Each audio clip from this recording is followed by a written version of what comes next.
Welcome back to Booze, Bros, and Cars, your favorite podcast about booze and cars, and we're your hosts. I'm Eric. I'm Carmelo. And I'm Nick. All right, so we're not going to have Mike on the podcast today. He had a very exciting trip over the weekend, and apparently there was a lot of lack of sleep because apparently he was just partying too hard up in Tampa. If you guys follow us on social media, it was all of the posts about the Badass Beer Fest, I think it was called. I think that's what the name of it was. Yeah. Tampa Bay Brewing Badass Beer Fest, something like that. Yeah. Yeah, so he was up there for that, so he's kind of recovering because we're not as young as we were before. So, we should also call out the main reason and congratulate him, even though he's not here. And we'll talk about this more in the future. So, Mike got a pretty awesome promotion at work with the distributor he works for in the beer world. So he's trying to be fresh for tomorrow and get over all the weekend drinking because he's going in fresh tomorrow, taking over the new position. And we're all excited for him. So we fully supported him skipping tonight and recouping to go in fresh tomorrow. So we're all pumped for the future for him. Yes, for everybody, sure. Drop a like and some word of wisdoms in the comment for him. Yeah, probably one of the biggest opportunities had, and not only did he have the interview, but he seemed like he had it before the interview. So we're all proud of him, and we know he's going to have a great first day. Oh, for sure. Yeah. Congratulations, bud. We definitely are excited, and we're happy to hear how your first day goes and how, the future goes with that new role. But on to beer talk. So what we're going to be drinking tonight. So I've already cracked this open and already started drinking about it, but it is Equilibrium's Swirls and Spirals. It is a 11% alcohol by volume beer.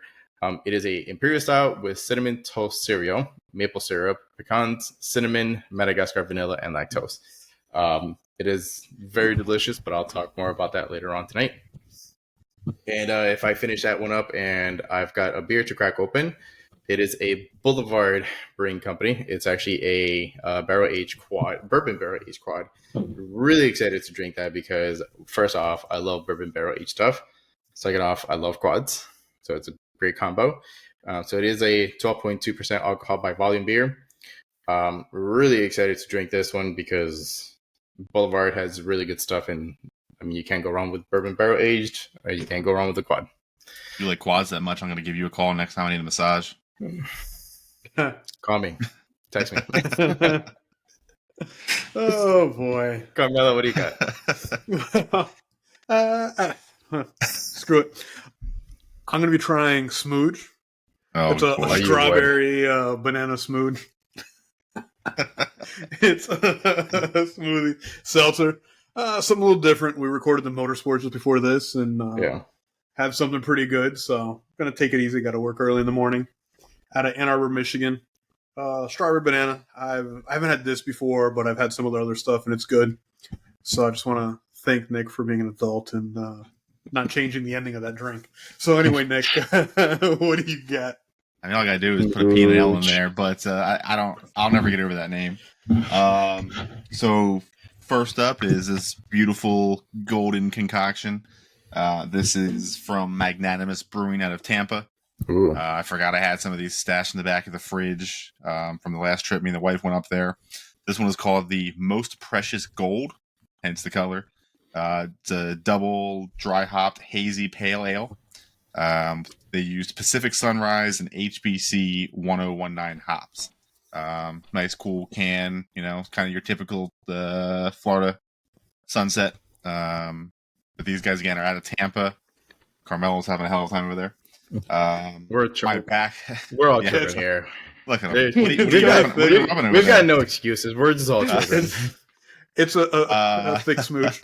Oh boy, gotta rub that one out, buddy. The backup is a Voodoo Ranger Juicy Haze IPA, nice high ABV IPA from Voodoo with a little bit extra kind of fruit flavor to it. As Carmelo sucks the asshole out of his can, and then just because I've enjoyed it so much over the last week or so, I haven't drank a whole lot. I gotta talk about this again because this is my final backup if I get through the beers. The Whistle Pig Piggyback, the single barrel. I don't know who at Alfa Romeo had anything to do with choosing this concoction. Valtteri Bottas. Probably. So They reached, props to him, dude. Actually, you know what? I won't be surprised if it's actually Joe because it has what is it that it has in there again? That it has the lychee and tea lychee, the barrel. lychee. Yeah, so it was an oolong. It was a lychee and oolong tea barrel finished rye, and I think I mentioned this last week. I almost always hate rye whiskeys. It's just too hot on the palate or something. I don't know what I love, like rye bread, but something about a rye whiskey just kind of throws me. Mm-hmm.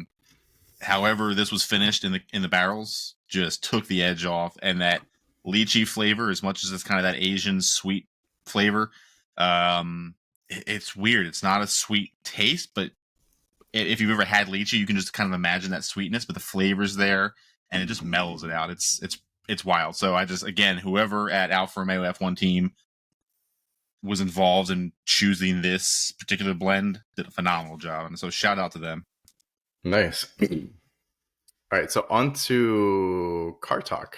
So this week, if you guys follow any automotive pages, you guys know that this week has been kind of an exciting week at SEMA in Las Vegas. Mm-hmm. So there's been a lot of things that I've kind of come about. We're going to talk about a couple of things here.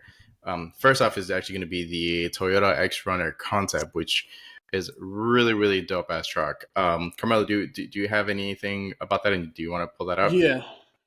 Give me a second, and I'll pull it up. So yeah, the concept. I mean, the X Runner was the two gens ago. There was an X Runner that made it to production. It was a 2-door.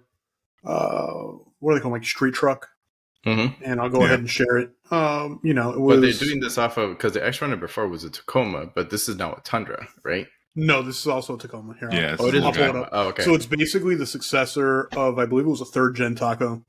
That thing looks so sick, man. It looks sick. I'm just worried that it's not going to make it to production. As we see, I mean, even if it doesn't, I mean, they at least release something cool that they're thinking about releasing. Yeah, I mean, and just looking at some of it, like the X-Runner, one of the major things that stuck out to me is they shoehorned the turbocharged V6 from the Tundra into it for 421 horsepower, 479 foot-pounds of torque. I mean, and if you just look, I'll come back up, but if you just look at it, it's lowered. It'd be interesting to see in a 4-door. I definitely think if they did the access cab, it wouldn't be as successful because as somebody who likes trucks, and even though I'm into off-roading and overlanding trail riding, I would second guess getting one of these in a crew cab over getting an access. I wouldn't be able to get one as an access just with the family that I have. But this thing is sick. I could see Toyota doing a variant like this. My only problem is when Toyota did the last concept that was similar back 15 years ago or so, it looked great, but it didn't have the power. And I think if they just throw a body kit on the Tacoma, that it's going to be underwhelming. And keep in mind they've done the TRD Camry, the TRD Avalon, which has been an optional trim, or their entry level V6 trim in the Camry, where they take out a lot of the interior features, throw on a tacky spoiler, ground effects, and call it a TRD. Yeah.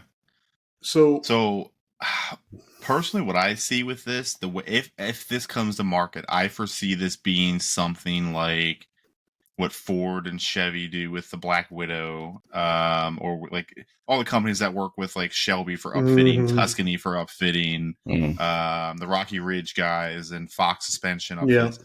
I could see it being something like that, where basically the dealership orders the Tacoma and then allocates it off and ships it off to the upfitter, and they do this. Because I mean, that's what like this just kind of reminds me of what we do with the 150s with Shelby. It's fitting that I'm wearing a Shelby shirt today, go figure. But basically, we take a 150, we order it gets instantly built and shot over to Tuscany / Shelby, and they upfit it to something wild like this, whether you want a 2-door, 4-door, lifted, lowered. And because Ford's also talking about this, maybe Toyota will do it internally, because Ford's talking about bringing out the Lobo, which is going to be a lowered 2-door short cab F-150 with a supercharged V8. So, if Ford's thinking about doing it, Toyota might do it in-house too, which I think it would be awesome. But to your point, Carmelo, I think the people that can afford this are now have kids, families. I think a crew cab is going to have to be the way to go heavily. But then again, you got a lot of people out there with dual income and no kids. So who knows? But yeah. I mean, I don't know about you guys, but in the neighborhood I live in, 3 or 4 guys that have street trucks. One's a lowered 1500 Ram. The other is an F-150 5-liter. And there's a couple others that are older. Both of those are a year and a half old. So relatively new, slammed to the ground. Sound amazing. So there is a market, Yeah, absolutely. And there definitely is. But to one point that you brought up, Carmela, I don't think that X-Runner is even going to be capable for off-road use. No, not at all. It's a street truck. Yeah, it's specifically going to be a street truck. So, I mean, if they advertise it as like a TRD truck, I can see them building this. I really hope that they build this, especially if they consider it more of a street truck. Because I feel like Toyota is kind of lacking something that is a competitor to the ZR2 Colorado, the whatever GMC Ranger Raptor now. The Ranger Raptor, whatever GMC's version of the ZR2 Colorado is. I think it's the Aspen. Is that right? Do I have that correct? Canyon. The Canyon. The Canyon. Aspen was Chrysler. Take it easy. Oh, okay. Nowhere near as interesting either. Listen, that was like a minivan. It was a dressed up Durango. Yeah. GMC. Hey, don't hate on the Durango. It was a dressed up old junky Durango, not a modern Durango. Okay. GMC just has they have the Sierra, and then they have the Durango, or not? I'm sorry, not the Durango. Nick said the Durango. The Canyon. They just have off names for their vehicles. Yeah, they're like mountains. Hey, kind of bring this back to Toyota. I know we were covering SEMA, but I saw a post about a Toyota GRMN Supra, and I was wondering if you guys mind if I share it with you guys real quick. I think that's just the GR Supra, but they just added the MN name to it. So, sort of, kind of, not really. Let's take a look. The 2025 GRMM. I'm trying to remember it's something about Nürburgring. It's like the Maestro of Nürburgring. With supposedly the I did see that M4 that article. Engine. Yeah. And I know it's only rumor, but I saw a couple different leaks that hinted to it being on a manual transmission. Well, they have manual transmission Supras right now that you can buy. Right, but to think BMW doesn't make the M4 engine in a manual, but a 6-cylinder twin-turbo high-horsepowered manual, this could be the successor, spiritual successor of the Couldn't Mark you still IV. get an M3 manual in the last year or so? It's the same engine as the M4, so I really don't see the difference. BMW is killing the manual transmission, so... Well, they are, but for a while you could still get them, which is why they changed the engine in the Supra now to the updated 3 and 4 series, because they still had a manual transmission option. Yeah. So, which for some reason I thought the M3 M4 engine was the base of the new one, but I think it was the M340 and the M440 330 or 340. Yeah, but they were able to still piece it together with a 6-speed, which I thought was an M 6-speed, but no.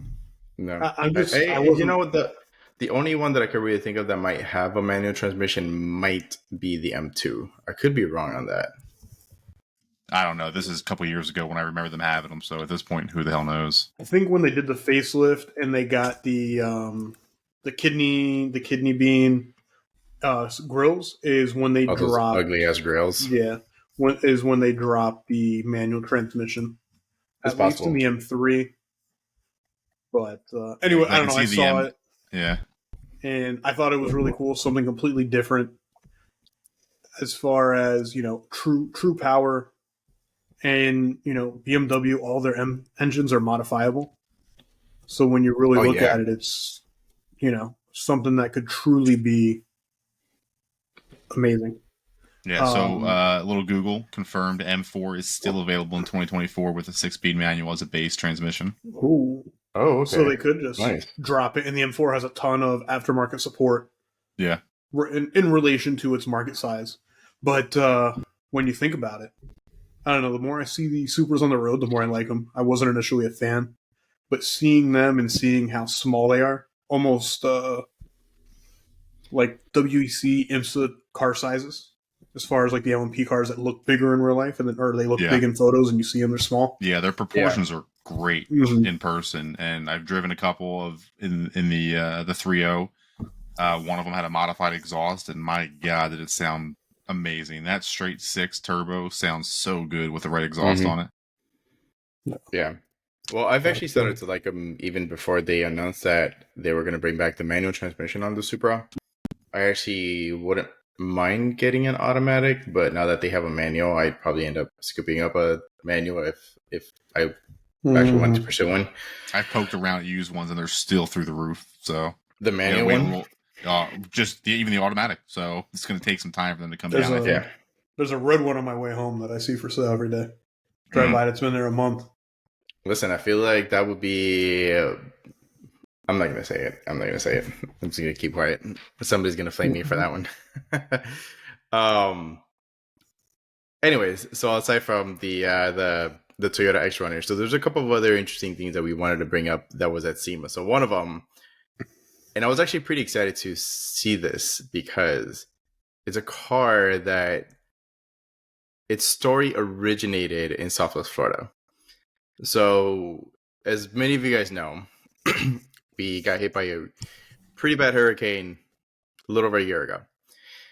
Caused a lot of damage in Southwest Florida. We're still kind of recovering from it. There's still some businesses and some homes that still have a little bit of damage to them. So they're still going through repairs and things like that. But this car in particular became very, very famous. So Nick, I think you don't know, but you know of the owner. I mean, we'll say that. Yeah. But it is somebody that is in the car industry, and they owned a McLaren P1. So it's a very infamous flooded McLaren P1 that is now owned by Tavares. So he actually brought this thing out to SEMA. And it was, and you guys can correct me if I'm wrong, it's the first time that I've ever seen a unfinished car at SEMA. Like, this is pretty much just like a rolling shell. I don't think I've ever seen that at SEMA. I thought there was an engine in. I'm not sure if it's functional, but I thought there was a powertrain in there as well. That thing had no interior. Like, it had no dash, no nothing. So it was pretty much a rolling chassis. Last pictures I saw on social media, it was pretty gutted. Yeah, it had no interior at all. Like, it was literally just the carbon tubular monocoque. But yeah, like it was just rolling, which I've never seen that. It looked really cool because even in its unfinished state, it had a Mobile One livery on it, which looked kind of cool. So I don't know if you guys saw it. If you guys want to touch on that. Yeah, I think it was the Valvoline V is what it had. It was like white Valvoline, with the V's. Yes. Yes. And shout out to Valvoline. I see a couple other car channels. You know, they're about motorsports and sponsoring people who do good things with cars. So just a shout out. Boost Bros and Cars, we're looking for a sponsor. Valvoline, hit us up. Yes. I gotta say, man, seeing where that P1 was before the storm, seeing what it was immediately after the storm, and then seeing all the shit Tavares was going through and the sludge he's pulled out of this thing and sand and mud and stuff, and trying to bring a car that they only made like 260 of or something like that. Like, I know it's a very low number.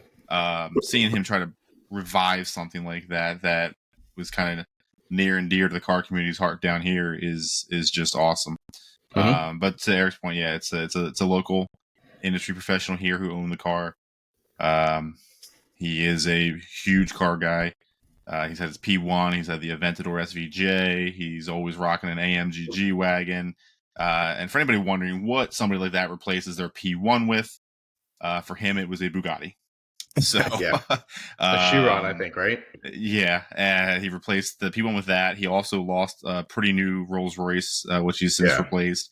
And one of his primary dailies, I think, is actually a 911 GT3 that he picked up after the storm as well. So obviously he's got crazy money, and he's got really good taste in cars. So it's fun following him on Instagram and kind of seeing what's going on, and maybe we can get Eric to tag him, because all in all, his profile is pretty private. Doesn't have his name or where he works. I'm not going to mention those things. I do kind of know the guy professionally, but yeah, cool guy, great business man, and a phenomenal car fanatic. So yeah, so I'm just gonna derail this conversation here real quickly, and I have to ask the pronunciation of the last Bugatti. How would you guys say it? I'm asking because I saw a video about this. I always would say Chiron. Yeah, Chiron. I always say Chiron too, but I heard recently a couple people pronounce it Chiron. I think there are two videos worth checking out if you haven't yet seen them. One is your drag race, which you probably have seen, of this versus the very pretentious way that you say Bugatti. What's the next word? What would you call it? I don't know. I'd just be like an American. I'd be like, it's a Chiron. A Chiron. So you should watch Jason's video, which I'll have a link to, of the Chiron versus, now we're in the Lucid Sapphire. Lucid Sapphire. Safari. Safari. Yeah, I mean, it's French, isn't it? Who the hell knows? I don't know. Anyways, I just wanted to get your input on it. Technically, it's Volkswagen at this point, so whatever they say. Yeah. How do they pronounce CH in German? I don't know. It's probably very angry sounding. Flemmy. Sprechen Sie Deutsch. Yeah, so, I don't know. Nasally. Yeah. I don't know. I just had to ask because I saw a video about it recently. I think earlier today, actually, it was a video for Engineering Explained.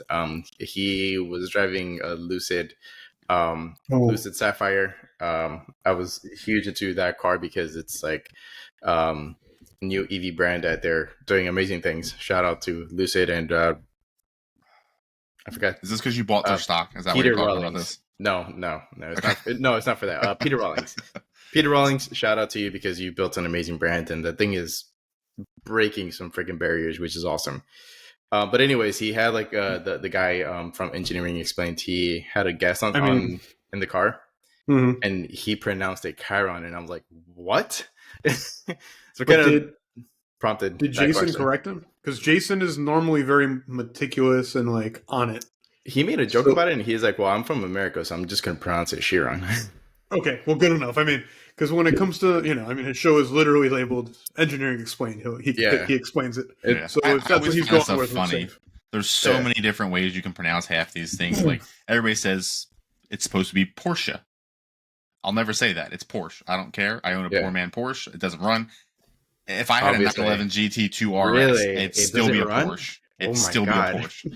Wait, can you get in it and run like Flintstone style? No. No, because the floorboard is very solid. I'd have to cut it out.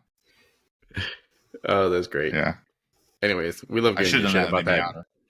We love giving you shit about that Porsche, by the way. I beat myself up about it all the time. I will admit, I was looking at some 944s and 968s that were running as an option to pick up one that just runs and launch the chassis and all the parts and just build off of a running one. But right now, with all the things going on in the world, not knowing where the economy's going, I'm like, nah, I'm not going to spend 10 to 12 grand on a good example that I'm going to hack up later. So yeah. I did see a red 944 locally on Marketplace for, I think it was like 4,500 running. Yeah, I saw that. It's basically, I think, the same year and engine, all that is mine, and and it's red. My wife would tell me absolutely not. It'd probably be cheaper for you to get it painted than what you need to do to get your car running. Plastic dip it blue, just saying. Well, yeah. Oh, I've already decided that I'd have the one I have now, if not repainted the factory color. It would probably get a Porsche specific color of some sort, like a paint to match kind of thing, or paint to sample. Ooh, that'd be cool. Yeah, my wife has some say in that. So she's looked at like Riviera blue, Miami blue, Obviously, my vote was like lizard green because I wanted to be obnoxious as hell. But Not Nick. Just said no. right? But any of those blues would look awesome with the bronze powder coated wheels I've got for it. So Oh, yeah. I mean, green would look good with bronze. I'm just saying. we'll but didn't see. Dodge do that? Didn't they do like a flaked green with like a brass monkey package or something with like brass wheels? I mean, Porsche does it themselves. You can build a 911 and have it done any color wheel. So Yeah. But by the time I'm ready to do that, that program might just be dead and gone, and paint might not even exist anymore by the time I'm done with this car. So who the hell knows? Who the hell knows? They might spray the car with like these fluorescent little chips, and you can change the color on them on your phone. Nanobots or something. Yeah, who the hell knows? On the topic of Porsche, or Porsche, however you want to say it. Proper asshole. Okay, just to make it fair, Porsche, yes.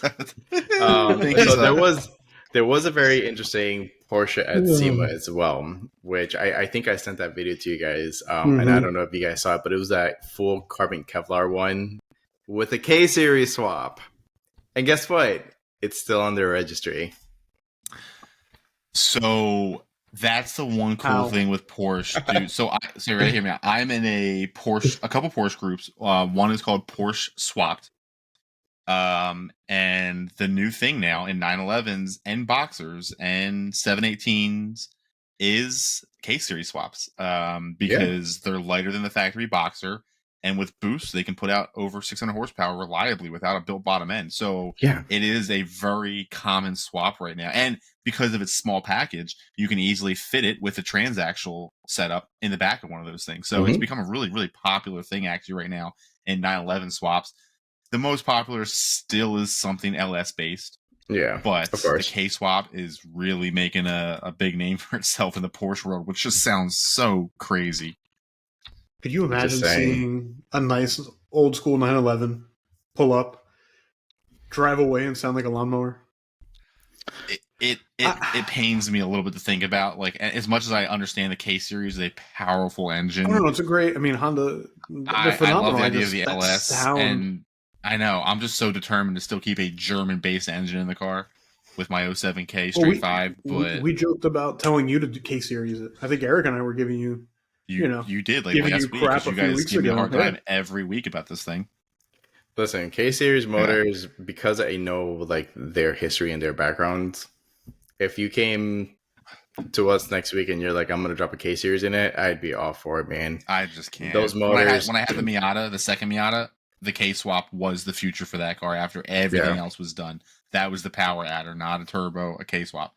But obviously, I drove the car 300 to 400 miles in 1 year and just sold it because it didn't get nearly enough use. But well, kind of don't make me on that one. I probably saved that car from me. Let's be real. Yeah. So I mean, we did take your wire snips, but you knowing you'd get them. You just overnight them on Amazon. I'll find a way. I'll just chew through it. I don't know. I'll figure it out. Cutting harnesses just because. Anyways. So there was another interesting vehicle that I feel like, Nick, you would have actually really enjoyed. I don't know if you saw this, but there was a K truck that was at SEMA. Did you see that? I did not, and I saw your note here, and I am very intrigued. Well, so here's the thing about it. It's a time attack K truck. Carmel is looking it up so I can see it. I can see it now. You know what's funny? I saw this. I didn't realize it was SEMA. Dude. Because Larry Chan covered it. Larry Chan covered it. Man, we were fortunate to meet him. Yeah. We were fortunate to meet him a couple years ago at Sebring. At Sebring, yeah. I gotta as Eric fanboyed out like super hardcore. So I gotta say that. Once we see it, then I'll kind of say my story here. But yeah, it's a time attack K truck. Or time attack inspired K truck, I should say. It's not an actual time attack car, I don't think. It might be. I don't know. That's cool, but like I would want to do the van version as a time attack. I can see that. I feel like the van version might be a little bit more aerodynamic, to be honest. In a sense, but think about it, man. You basically take that spoiler with really short risers and throw it on the roof with the same side skirts and splitters and like a little van. I could be The cruising same around fender- at pushing that'd be 60 sick. miles an hour with the kids in the back, just meh. That would be sick. You know what's funny? I wonder if that's factory ride height. Because if you might see how I don't think long so. those fenders drop, Yeah. like if you look at the fender drop, I mean, they're over fenders, so they might actually just be like a slammed K-truck. You never know. Yeah, because all they run are 14-inch or 12-inch wheels on those things. They're very small Right. wheels. So Well, they yeah, could so have those are slammed it. probably They could have slammed it and 15s, put 15s or 16s. 16s on it. Yeah, because they're still 4 bolts, so they probably just they may not have changed it at all. They might have just added the arrow and put bigger wheels to fill the Mhm. opening, and that was it, man. Yeah. Because the air, you don't know how high that thing's actually sitting because the arrow comes down to the ground. Mhm. So exactly. yeah, But if you look at Yeah. that bottom of that bumper, under that black, under the Panda bumper, yeah, you can see that it's not much different than what I would Mhm. anticipate stock being. yeah, no. I think you're right. I actually think that it actually might be a lower truck. I'm just saying. I mean, it might be lowered a little bit, but let's be real. How Yeah. low do these things already sit? Like, it's probably Well, actually got Mhm. more if tuned up it's- suspension, stiffer. So when I mean lowered, I mean like it's lowered like for time attack. I mean like it Yeah. probably has coilovers, but they were adjusted to a specific ride height, so it can actually not bottom out. It'll still be able to drive around track comfortably. Because you have to think like for time attack, you want some suspension travel, but the car's not slammed to the floor. Like they have some suspension travel for traction and things like that. So Yeah, I don't know. I dig it, but looking at it, Mhm. I can't tell. Where is the steering wheel? It almost looks like it's in the middle. no, it's on the right hand side. No, it's the left. Yeah. Or That's what I'm saying. Is it no, left or right? no, Like, it it's- looks weird. Or no, No, I'm it's sorry, right. right. That's my mistake. It's, No, it's it's- my it's- left oh. looking at the screen. You know what That it is? was a error. It's sitting on the dashboard. I think it's disconnected. No, Mhm. so it's actually like prop A up. truck driver. Yeah. a There's semi or a a bus. video of it. I'll clip the video.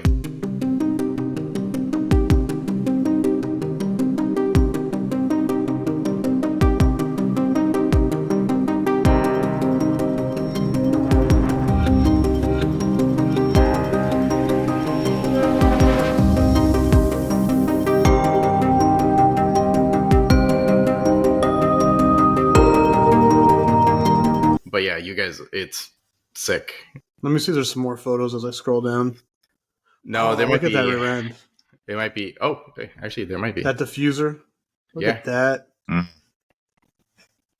And it's got a floater plate on it. Hell yeah. hmm You know what though? You could easily throw an LS back here, make it rear wheel drive. Dude.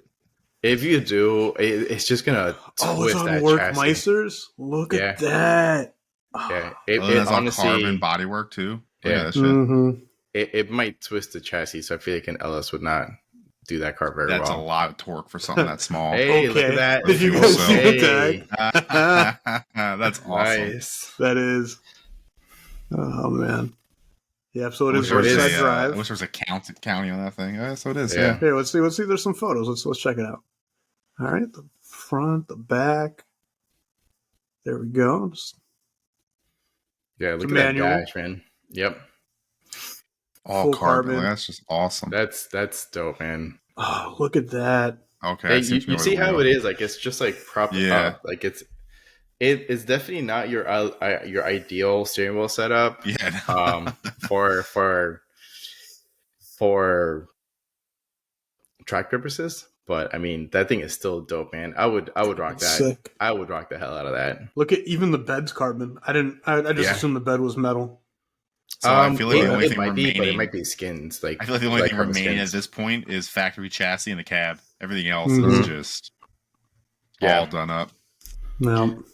Yeah. But yeah, that thing is dope. It was freaking cool. It was awesome. I saw that and I was like, man, that thing is ridiculous. There was a couple of other cool things too. Talking about LSs, there was a I don't know if you guys saw this, but there was a twin turbo LS powered DeLorean. That thing looked so dope, man. It was Yeah. so cool. I kind of fanboy on that. Oh yeah, I gotta talk about something right after I talk about this. But DeLorean, I mean, like that thing looks so sick because I mean, Back to the Future, probably by Mhm. far one of my favorite movies, and the DeLorean was pretty much the star of the show. Well, and the biggest issue with the DeLorean was the engine. It was the most Yeah. unreliable hunk of shit that they put into that thing. Mm-hmm. So that's what most guys would do. They'd yank them out. I know some guys used to put the old GM 3800 engine at the Grand Prix and stuff in, and with a supercharger and stuff, and swap them out. But it's funny when we talk about the DeLorean, because what somebody did, so because of my Genesis, I'm in a lot of Genesis, G70, and Stinger groups. Mm-hmm. Somebody in one of the Stinger groups took a DeLorean, a legit DeLorean, and threw a 3.3 twin turbo Hyundai Kia engine into that thing, into the rear, and got it to run flawlessly. Interesting. Putting out a little north of 400 horsepower at a little twin Whoa. turbo V6, and they said it was awesome. So, Really? I mean, in the grand scheme, it's a pretty cool mid-engine chassis to play around with when you can find one to get your hands on. Because it was all stainless steel body and stuff like that. Like, there was a couple of them that were really rare that can. I'm probably.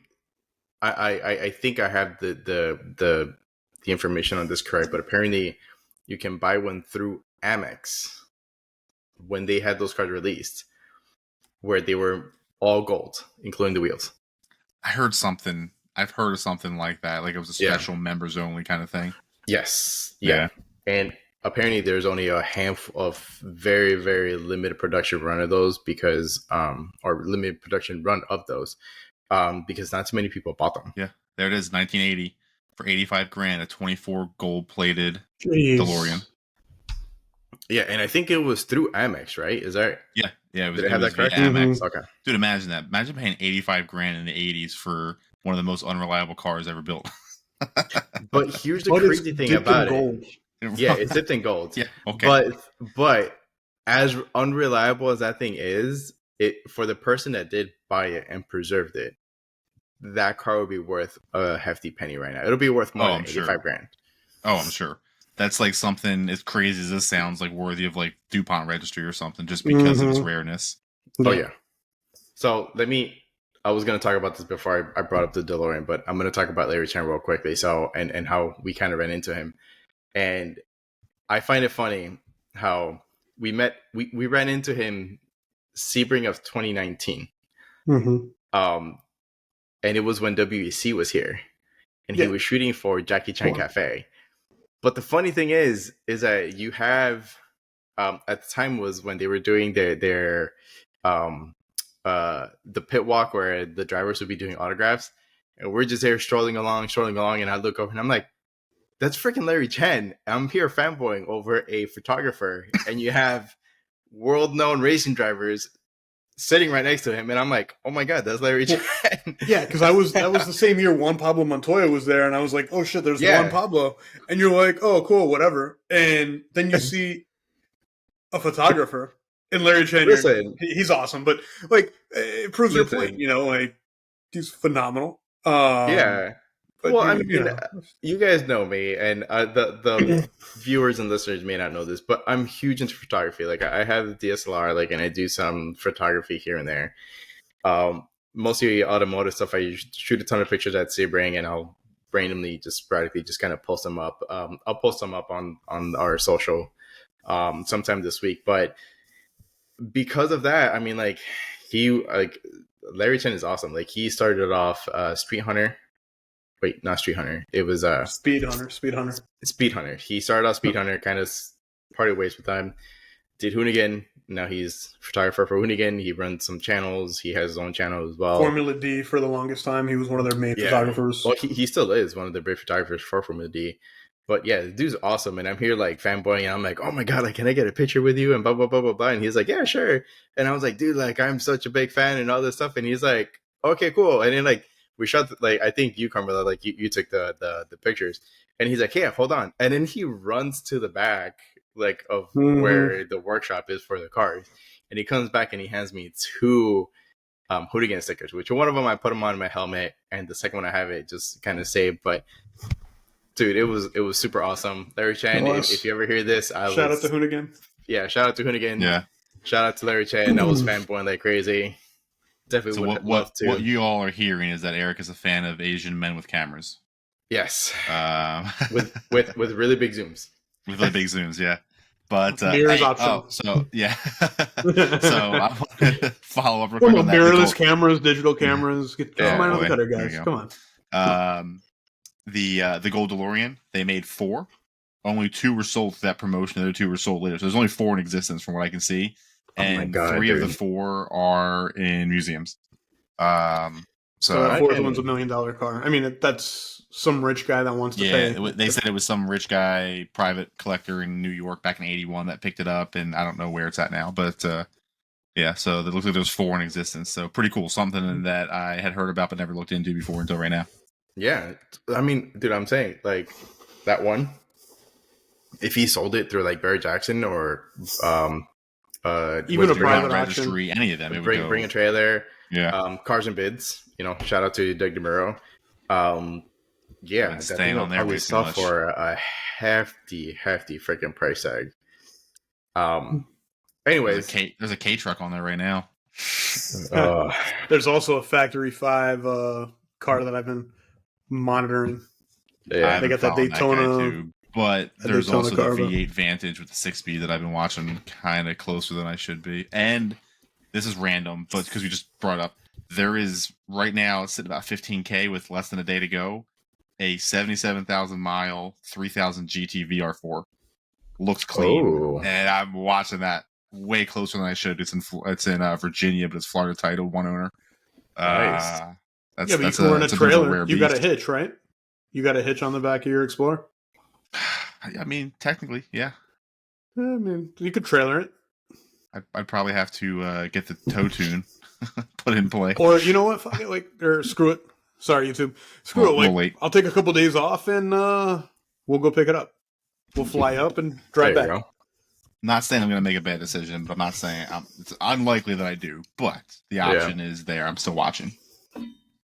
Yeah. But anyway, SEMA. Yeah. Well, actually, let's take a quick break here. And let's talk about let's do a beverage recap. So the Equilibrium Swirls and Spirals, really freaking good. Really enjoyed this. Equilibrium has really tasty beers. I've had one beer before this one, I think. Really good stuff. Aside from that, the Boulevard Bourbon Barrel Aged Quad, I just started drinking that. Really freaking good.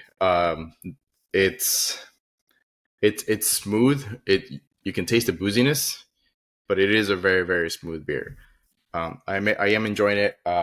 It's a 12.2% beer, so it is higher in alcohol content, but it's still really good. I'm actually really enjoying that. Carmelo, what about you? So the Smooge Strawberry Banana Hard Seltzer. Smooge. I'm trying to say what I'm going to say next with a straight face, so cut. No, I'm just kidding. So as you guys saw, I'm a preacher. I've always said, anything that's smoothie or a thicker sour, you got to roll it. Roll it a couple times. Unfortunately, I didn't. And as you guys may or may not have saw, it was kind of overly thick, and I had to shake it out. That explains the jerking. The bottom. Yeah. Hands up here. Hands up here. We're good. Yeah. It was a tap. It wasn't a... Oh, okay. So there was no rotation of the wrist. Spanking it.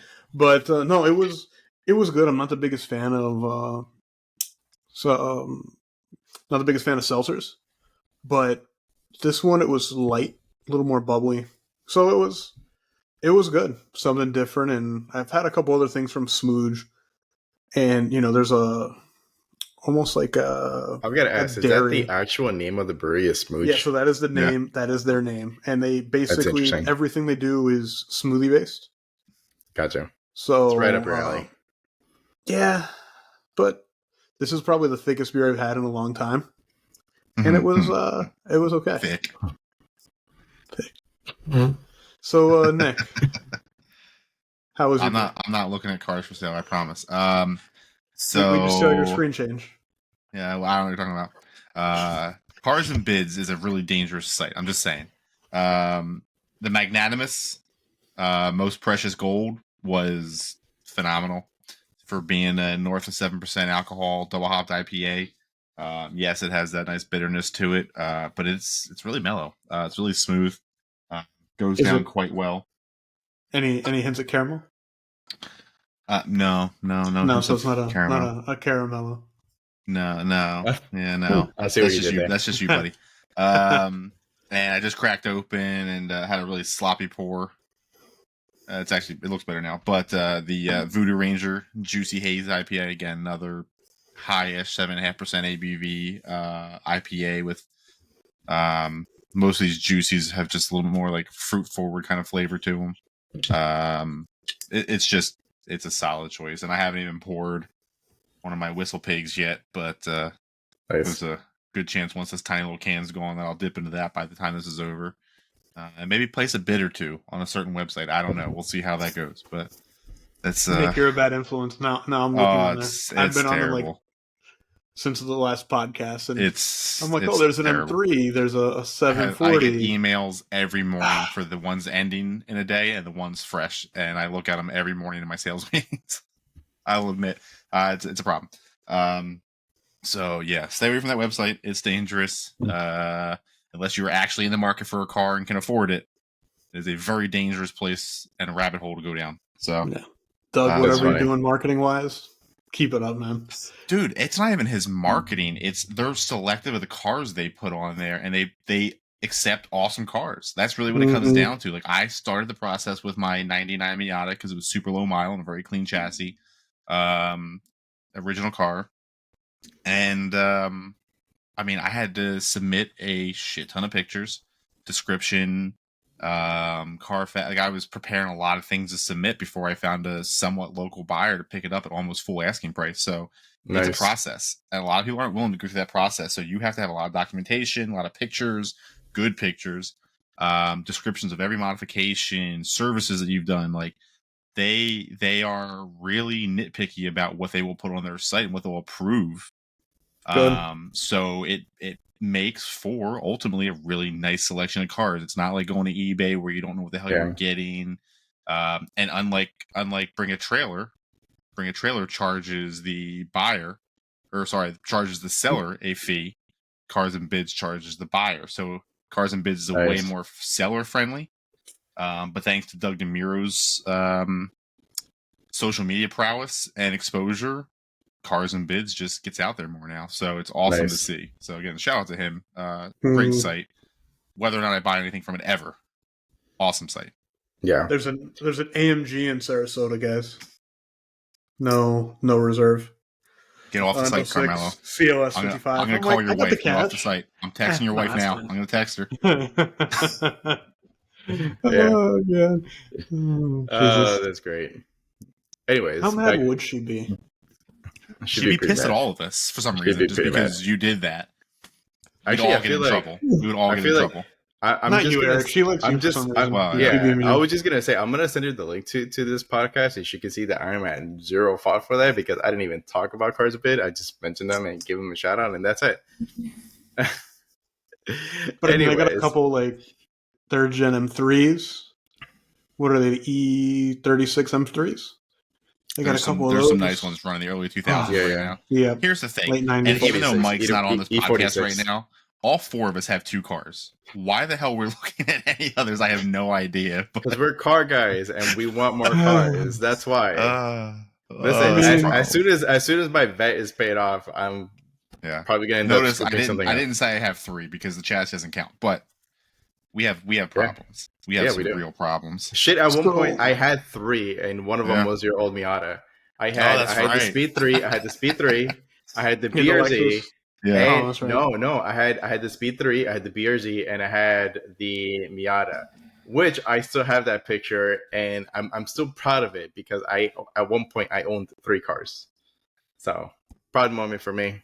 We'll get you back there through some bad decisions and peer pressure. Don't worry.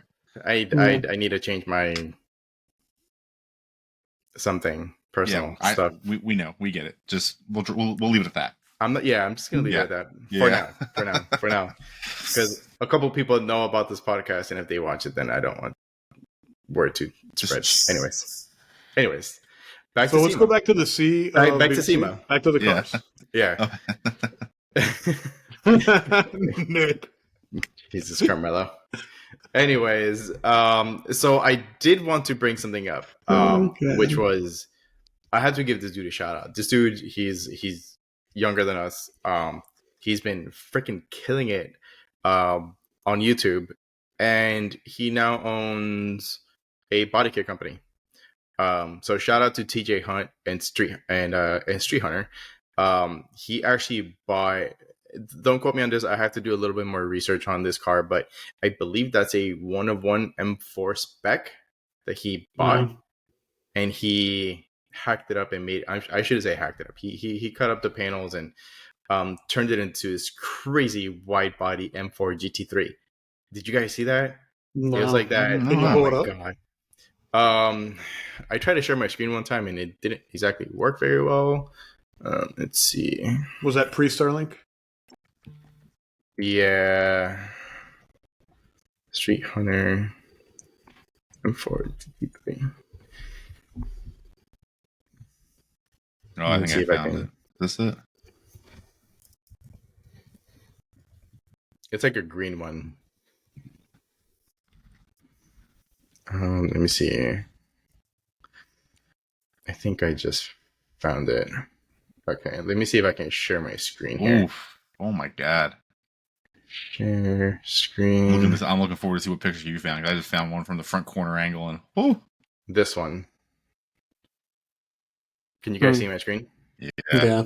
Okay, so this thing, it is so freaking beautiful. It is insane body kit. Obviously he built it more like a GT spec car, so it has the taller ride height, those high race fenders, those crazy BBSs. This thing is amazing. It looks so gorgeous.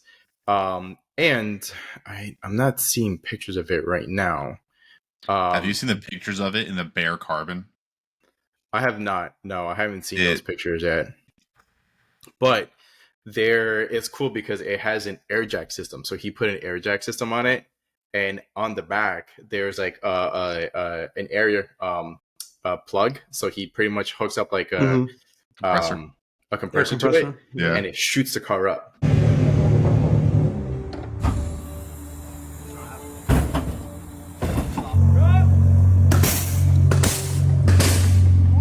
So it's cool as hell. So it's got its own jacking system. The thing is super impressive. That's why I shout out to TJ Hunt. That thing is gorgeous. Probably by far one of my favorite cars. I was actually at SEMA just because of the build quality of it. Okay, that thing looks ridiculous. Yeah, look at all carbon before he paints it. Like, oh my god. And that color that he painted it was actually factory BMW color, because that was the color that he picked up the car in.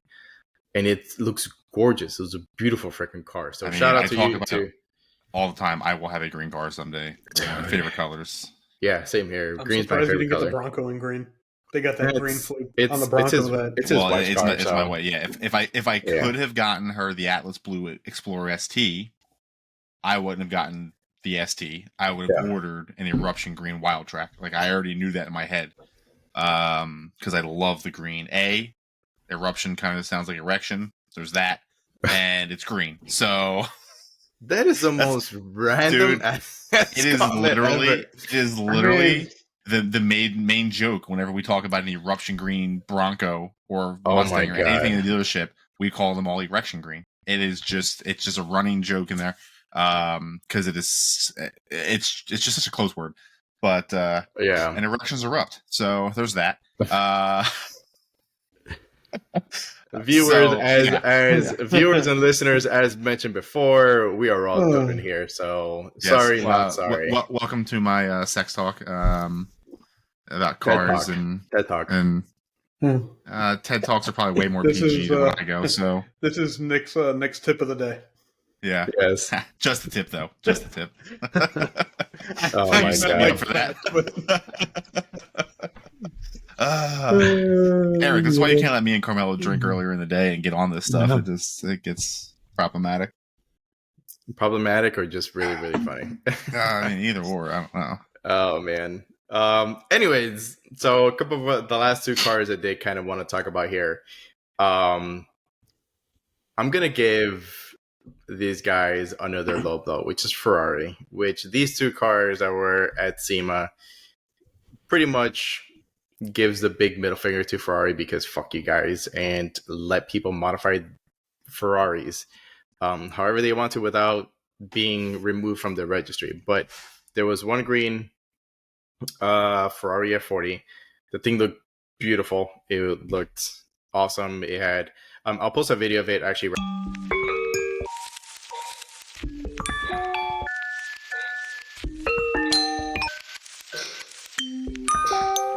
So it's really, really pretty. F40. That thing is awesome. The second one, I know for a fact, was removed from Ferrari's registry.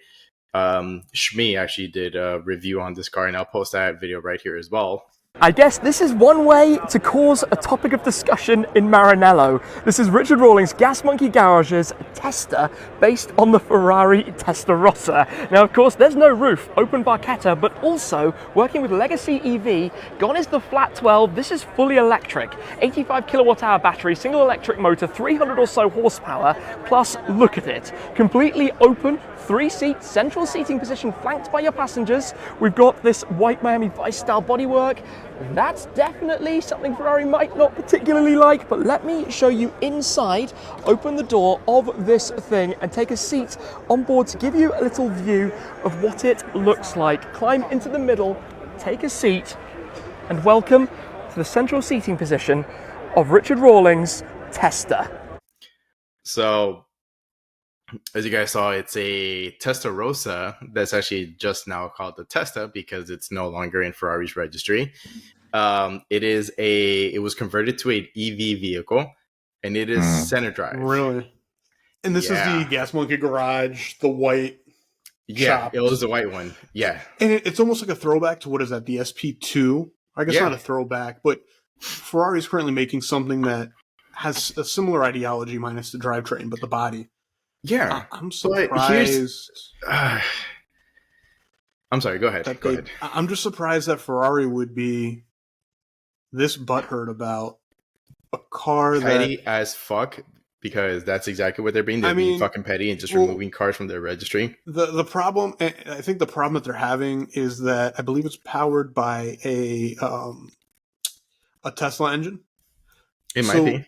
I know Ferrari in the past has said if you put a V8, if you put an LS in an old Ferrari, it's no longer a Ferrari. So maybe on the grounds of that, I understand it. But realistically, if you were to tell me that Ferrari did a tribute to the Testarossa and this is what they came up with, at least from the photos that I've seen, this looks like a tribute to like what a Ferrari EV could have been in the 80s. Not something, not like there was a drift car that, there was a drift car that had a Ferrari engine in it, and Ferrari was sending cease and desist on that. I think it was it the FRS? The FRS? Yeah. Oh, yes. That was Reese Millen's car. No. It was Ryan Turks. It was Ryan Turks. Yes, it was Ryan Turks. Yeah, exactly. His BRZ FRS. That thing was Turek, awesome. Yeah. So I understand them getting upset about stuff like that, but the Gas Monkey. Why? Real quick before you move forward with that, I actually saw that car live in person, and I have a video of it actually just kind of drifting around it, and I'll put that video right here.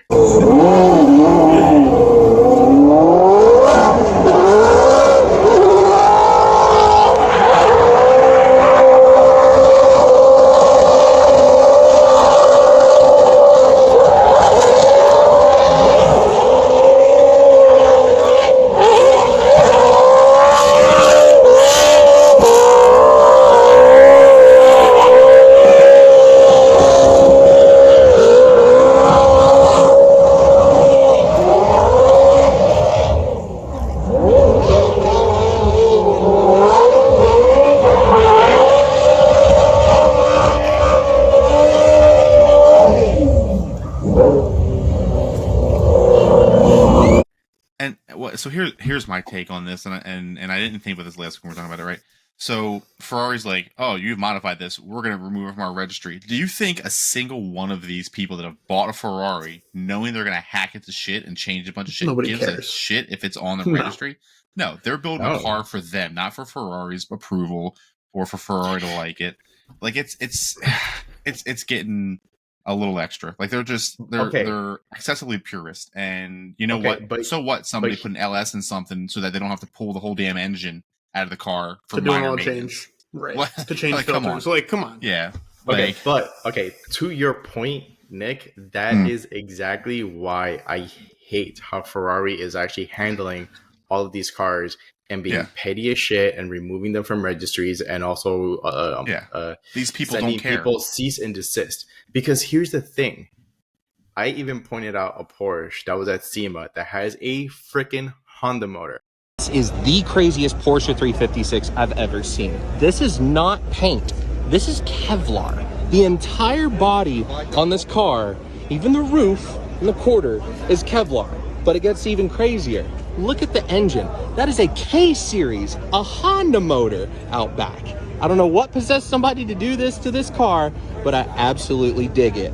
I'm sorry, but as Honda, as great and reliable as that brand is, Honda, Porsche, like there's a huge step up from those cars. Do you think that Porsche cares that you remove that motor and put a K-Series in their car? No, they don't. Because Porsche makes cars for people that want to have fun and drive them.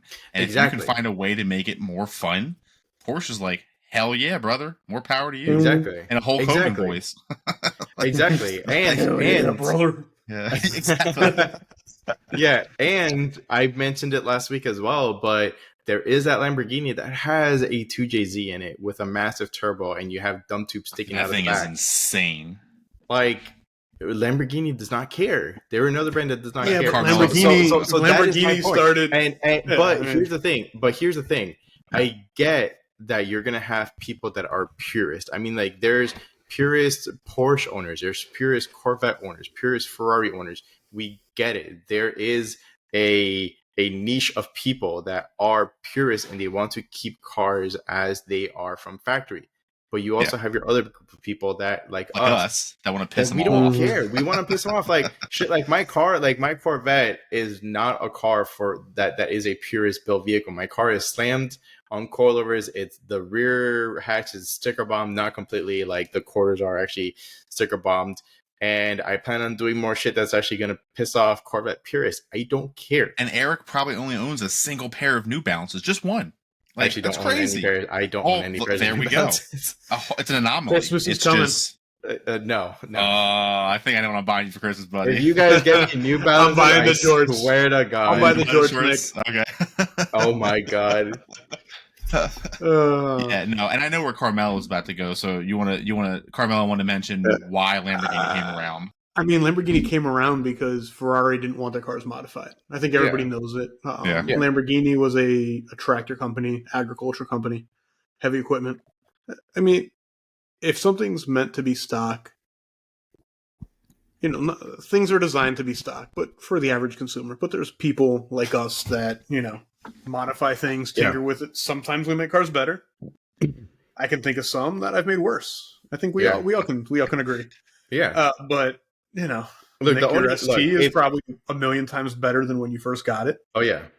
Yeah, I'm still fixing issues that aren't even my fault that are popping up from the factory. So yeah, none of my modifications have had a problem. But no. Yeah.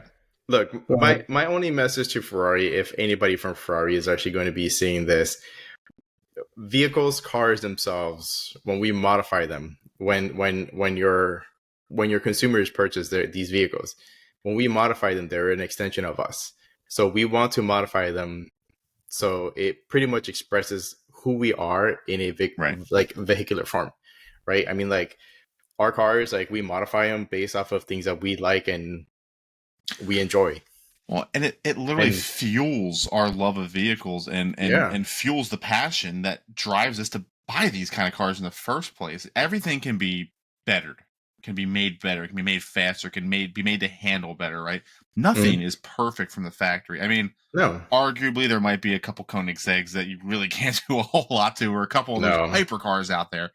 But those cars are on a person, whole new level, though. Like that's on a level that like we have not experienced, and hypercars are a whole different thing. We will once our viewers and followers get us to Mr. Beast level, we will be to that level. Just saying. but I mean, coming from an Italian, I mean, you go over to Italy and everybody's relaxed, everything's fine, everybody's happy. Things happen, and it's not the end of the world. You go to Ferrari and they put vinyl wrap over a car. Oh, it can't be our Ferrari. Excuse me, Ferrari, come on. Let it go. Exactly. Let it go. It just let it go. It's getting you publicity. It might not be 100% what you want, but ultimately, you guys are making SUVs now, so you're not a purist car company anymore. Exactly. Just calling it out as it is. Like, they, I get they're following the trend. They're following what Porsche did, and other manufacturers. Urus, I mean Lamborghini, seeing phenomenal sales with the Urus, but don't call yourself. They're a sports car company, a performance car company that make the occasional supercar, but let people enjoy the cars. Exactly. Part of that, and they're going down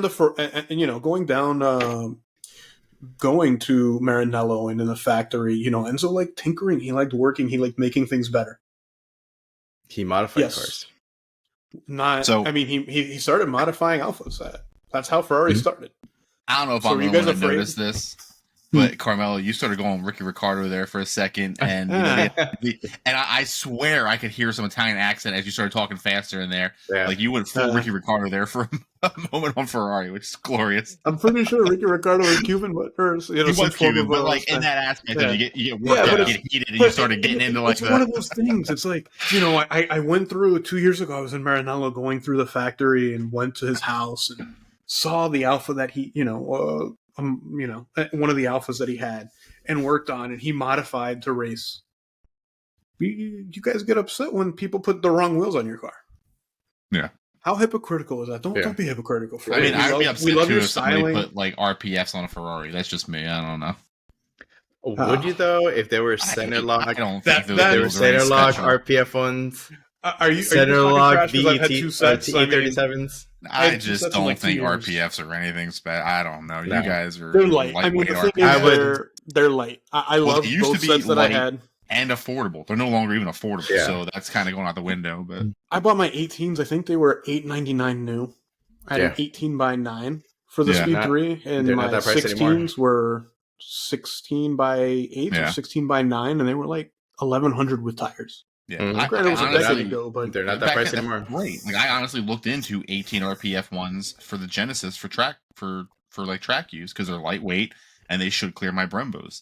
And I can run a beefier, stickier tire. But let me guess, $1,400, $1,200-$1,400. It was something like that before I talked about sticky tires. $325 a tire. I mean, a $325 a wheel. That's give or take what they are, what they have been. They haven't gone up in price. Because I've been running staggered with about 9.5 up front and like 10.5 in the rear. They got pricey quickly, and I was just like, I don't get the hype. Any well, that's the problem. I need something beefy in the back of the Genesis. It just, I don't know.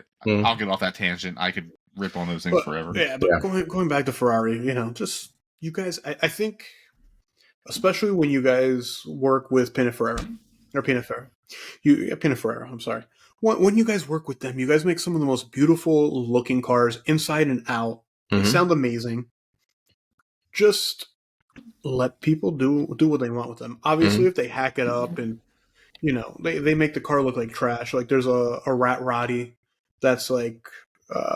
The bed spray, like paint, like obviously I see them delisting that car. If it's that, or if it's somebody, which I'm probably going to get a lot of flame for or a lot of hate for this one, but if you're abusing the car like a certain YouTuber, we mentioned them last week, that he off-roaded his Ferrari and it got caught on fire, that I would understand why you would be pissed. Because granted, I mean, like it's his $400,000 that he spent, but he's driving the car in a manner that was not, it shouldn't be. Granted, if he took it to a track and it burnt down, it would be a different story, but he drove it through a cornfield and it got caught on fire. So but even like, look at McLaren, right? Tavares and his, what was it? A 650? No. The last his other one. Yeah. The 650 LT. Yeah. Or 650, long tail. Whatever it was. McLaren at first was kind of, at least how he presented it, kind of like against, not even against it. They were just very standoffish. And then towards the end, he was getting flooded with parts from a third party because McLaren wouldn't sell MSO parts direct. But McLaren still knew as they were producing those parts or shipping those parts where they were going to go because he already contacted them. And then I heard that McLaren was partly supportive in the P1 rebuild. So I get cars that have been totaled. Like this P1, I could completely see McLaren saying, hey, this is off our registry. We recognize the car as being a former car of ours, but due to the salvage title, the fact that it was rebuilt and it wasn't rebuilt by a trained tech, or it wasn't, built in Edinburgh, like I could understand them delisting it, still recognizing it, but taking off the registry. But they didn't. But that's the thing. But that's just it. They didn't. Ferrari, get with the program. That makes me wonder. So, do you remember the F40 that Gas Monkey built? That was a complete total loss that they rebuilt. Did Ferrari ever relist that car? The black one. I don't think they did. Because they painted it the wrong color and they modified I know the engine suspension. was rebuilt by Ferrari techs, but but I think that was done at like a semi-regional like Ferrari shop. Oh, that's a shame. Not an actual that car Ferrari. Is like my dream F40, blacked out, beautiful car. Like, big wheels, real low. Oh, I know. That was just the perfect resto mod of that car. And you would think a shop to the caliber that Gas Monkey is, just the recognition they get. I could see Ferrari being more lenient just for the marketing. I mean, but no, people they that didn't know. But here's the thing: it goes back to last week's conversation. Look at Liberty Walk. Liberty Walk is a huge manufacturer of body kits, and they literally put a white body kit in F40. So they took a pinnacle vehicle or a very iconic vehicle, Ferrari, and they just put it to a new level because they put a white body and they delisted it from their registry. I see your point there with them being this big company, but their entire brand, so to speak, is all about, this may not be the right word, but defacing the look of the current vehicle. Like in theory. I wouldn't say defacing it. Drastically changing the look of the vehicle. Well, yeah, but that's the purpose of a body kit, though. So I can see them not being as supportive as them over Gas Monkey, who is saving one of the most iconic Ferraris ever built. Right. Like, and to at me, the those are time, two very different they had things. a worldwide reach, and Liberty Walk is known very well in the car industry. Yeah, but at the time, you could go anywhere and ask almost anybody, whether you're at a mall, Target, Walmart. Everybody had an idea who Gas Monkey was, at least in the States. You go to any of these places here. You go outside of people that are in the car scene, car culture. Nobody knows who Liberty Walk is. You might show them a body kit, and they're like, "Oh yeah, the body kit with the rivets." We're lucky if we get that. Gas Monkey Garage had the longest time they had deals and trims or option sheets with Dodge and a couple other manufacturers. Yeah, that they were getting their decal slapped on the back and specific tire colors and wheels. Like there was certain things that there was recognition. Where I don't think Liberty Walk has that reach. I'll even say, like, hey, good on Liberty Walk for making the name they have. I'm not a fan. It's not my cup of tea. Oh, I love that thing. I love that thing. I don't color? know. No, not that Ferrari in general. Just Liberty Walk in general. Their wide body kits, like the whole like exposed. I just In some general. of their body kits I'm on board with. Other ones I've seen them on too many clapped out Infinities and shit, and I'm just like, I have such a tough time getting behind that. Like, bring back the Veal side shit where it was 10 G's for a body kit, and only people with actual money and know-how could afford the damn things. Like, those were the OGs, man. Veal side was yeah, I mean, what they did with the RX-7, what was that? Like those were the OGs Drift, in the game. Like, but that completely redesigned the car. I feel like Liberty Walk basically said, "Hey, check out that pickup truck with the weird riveted-on things. Let's do that for supercars." And I hate that look on a truck. So to me, it just translated over to a car, and I'm like, okay, why? You guys are probably not going to be on board with this. Hold on, don't you have that on your Bronco? Hold on, Carmelo. Hold on. No, they're factory painted fender flares. Okay. Hold on, look, real quick. I'm going to show you guys my favorite Veal-side car that I've ever seen in my life, and I want one to this day. Is it a Supra? It is. It is the Supra. It is a Supra. God. Interesting. It's a little square for me in the back, but dude, I don't hate it. I've seen this thing ever since like early 2000s So here's my point to something like this, right? Like, you can buy a Liberty Walk and you can put it on by yourself. This requires a skilled body person to actually mold it in to make it look like it's one with the car, not just screwed on with friggin' metal screws, like self-tapping metal screws. Like, that's what those look like to me. And I'm like, I can do that in my garage. I could go to Home Depot and buy half the shit and make something a wide body. And that we'll stop at Pep Boys. Yeah, stop at Pep Boys. Get you know the what fenders. I mean? Like, booger it up with some vents on my fenders and shit. And I'm a Liberty Walk. Let me slap some. Dude. You know what I mean? I can drill holes. I got a rivet gun. Mm-hmm. So it's just like that's I would say you won't, but we've all done some dumb stuff on your I class. don't. All right, but so here's the thing. Has anybody seen a Liberty Walk 944?